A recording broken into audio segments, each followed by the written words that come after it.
Hello, Pixie. Hello, everybody. Yes, welcome to the Ghost of Phobia Season 2 post show, where we'll be talking about everything that happened in the episode that happened this week. Now, we just finished wrapping up a brilliant season opener with the Cursed Motel. Now, a lot went on in the Cursed Motel, and we're going to break it all down tonight in this live stream. It was a very tough adventure for myself to get through it, and I'm going to discuss it in great detail today. Now, if there is any questions you have, please submit them in the chat, and then we will answer them when we get a chance. Any rude or hateful comments will be banned. We're here for a good vibe only, and enjoy the show.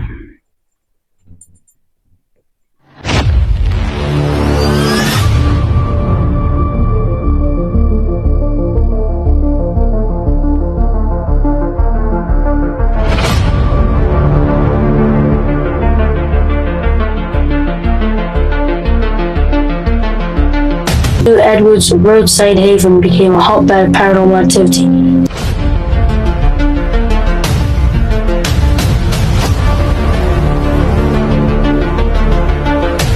He killed over 1,000 people.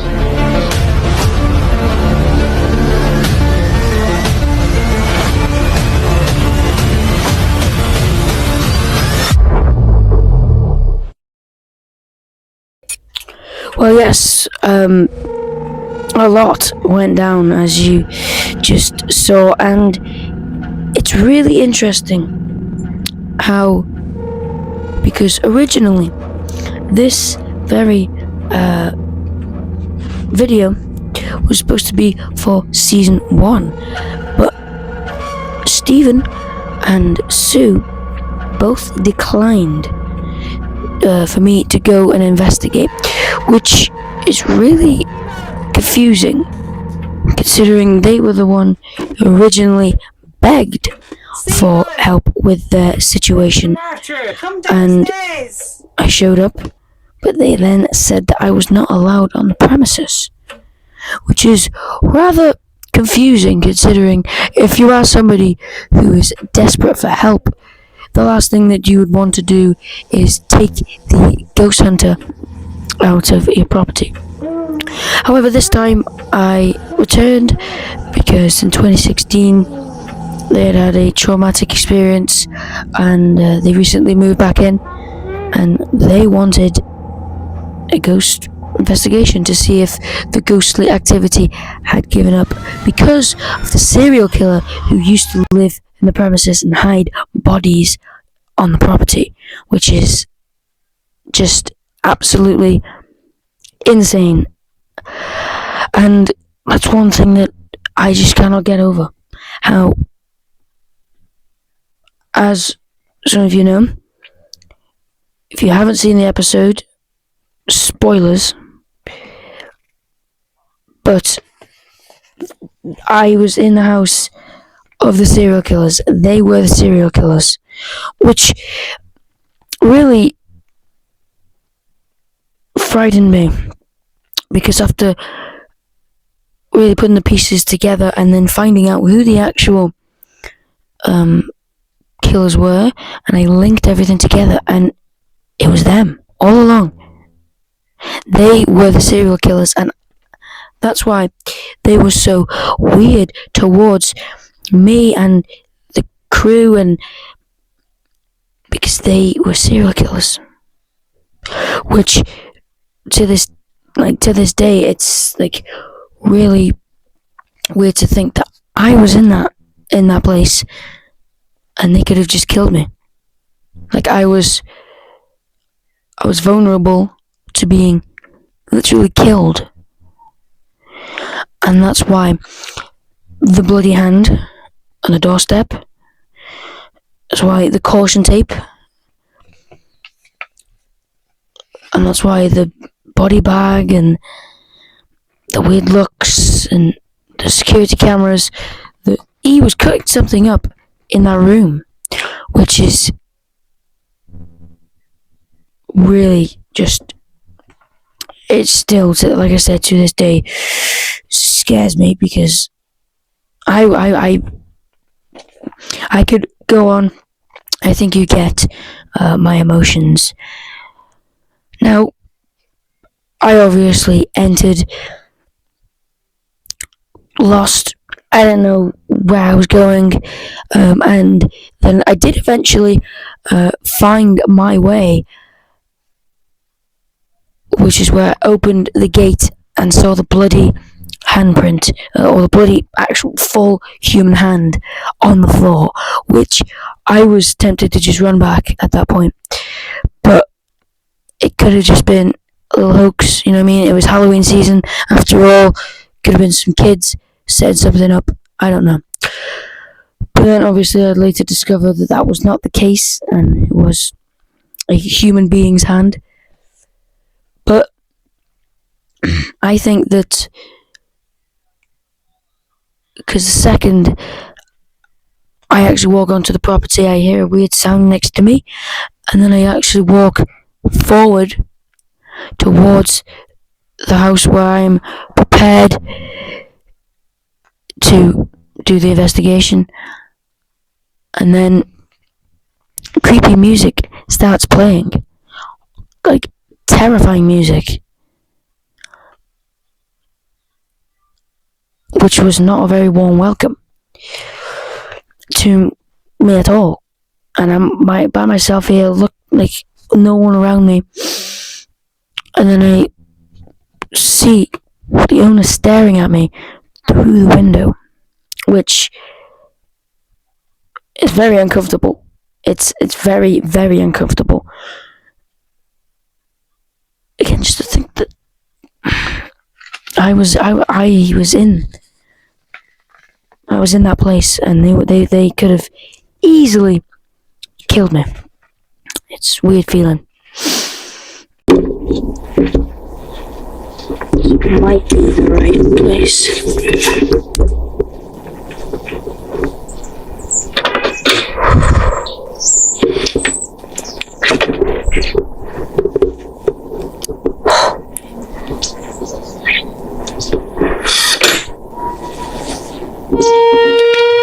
What the fuck is that? Oh no.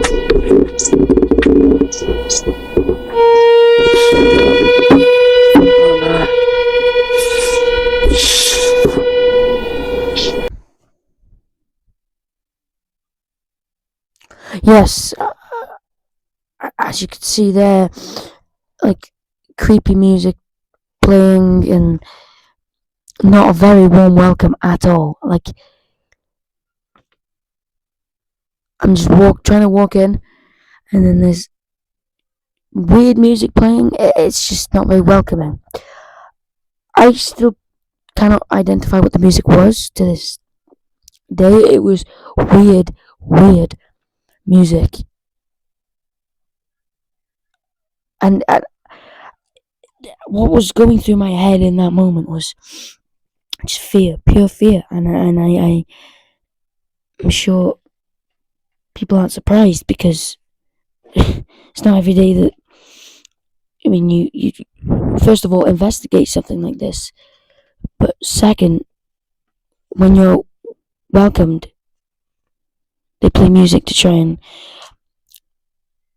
maybe because of the legends and a lot of people who come up to the house, maybe they're just startled and they just want justice. But that still doesn't in any way, shape, or form excuse why it just started playing, and why she was staring at me. Knew who I was. He talked on the phone, and then just casually lets me in. Then she shows me to my room, old room, and it was a scary looking room. It was old. Obviously, it's an old house, and then I enter the room, and then that's where I just unpack, and then I talk to Stephen about the hauntings, and he gives me a little history lesson. And I'm gonna show the clip right now.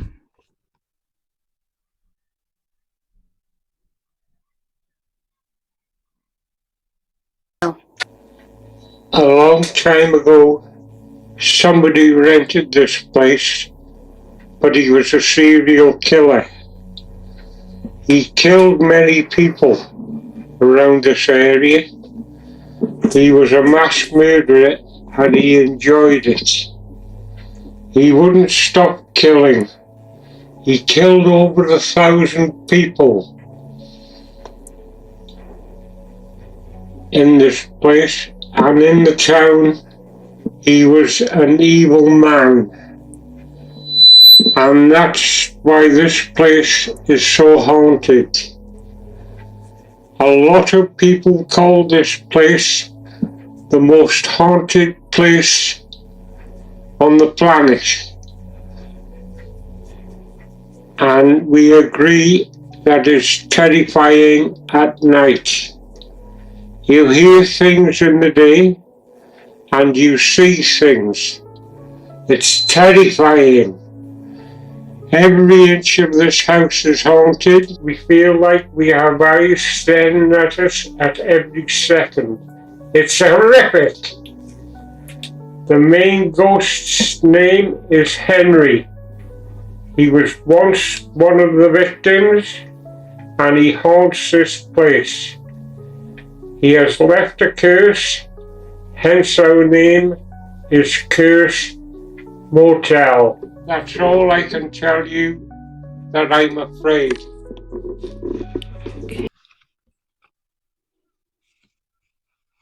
Creepy indeed.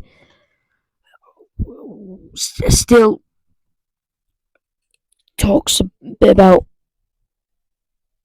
the hauntings and gives me a good amount of information about the hauntings, but it's still such a weird way, and it is concerning to me because of, like I said, being there.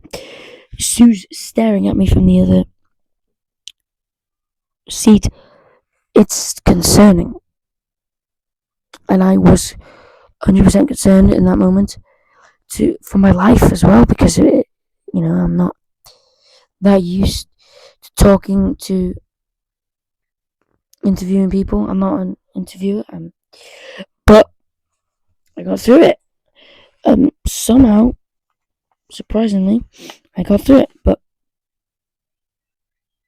yeah, really weird.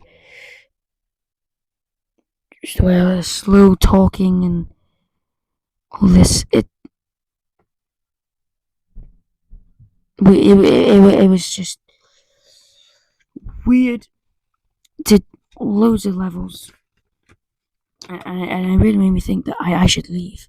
But I had a job to do, which was do an investigation, and then I did do an investigation, and I'm just going to show you a little snippet from the investigation, to show you how scary it all was.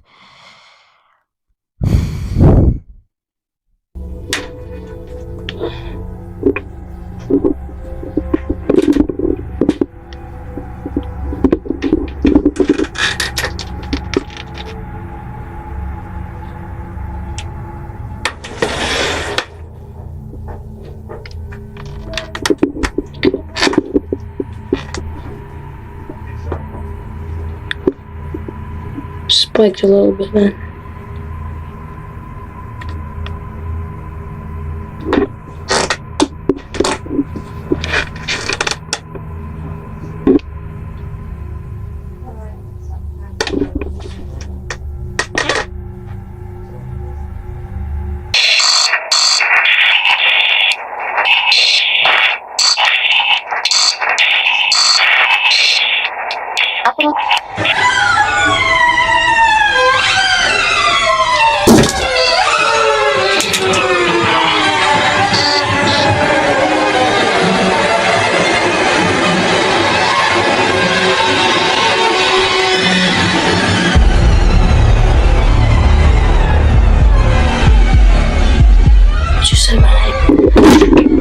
said my name.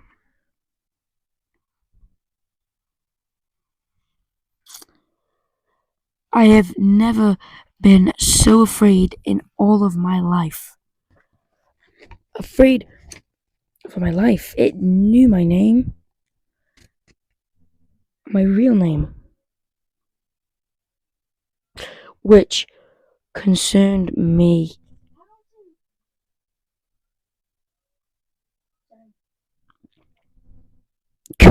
Concerned me that because that was I was ready to finish. I was using the spirit box, and then boom, it says my name.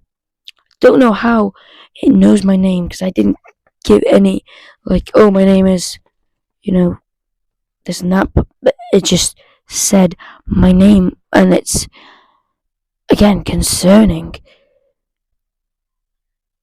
to think that spirits know my name, and I ran right out of there and got out as quick as I possibly could because I was not going to stay there any longer. I simply just said, "Hey guys, bye." I left, and then I found out after I got home, did some CCTV, that he was cutting someone or something up. Concerned me, yeah, it did indeed. Just everything, my mind racing and taking up such a responsibility to capture as much as I could, and I think I confirmed that there was ghosts there. It was a paranormal spot, but most importantly, I also confirmed that they were serial killers.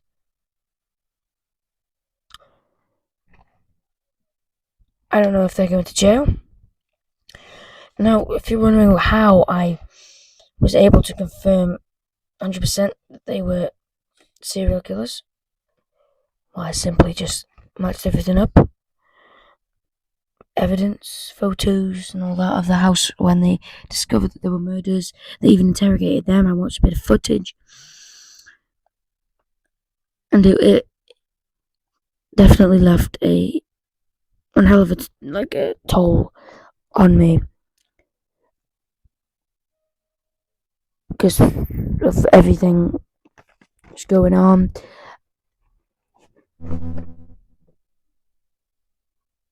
And it took a while to recover from it,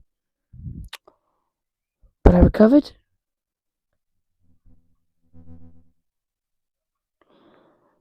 I did indeed recover. I am all right now. And, yeah, it was one hell of an episode.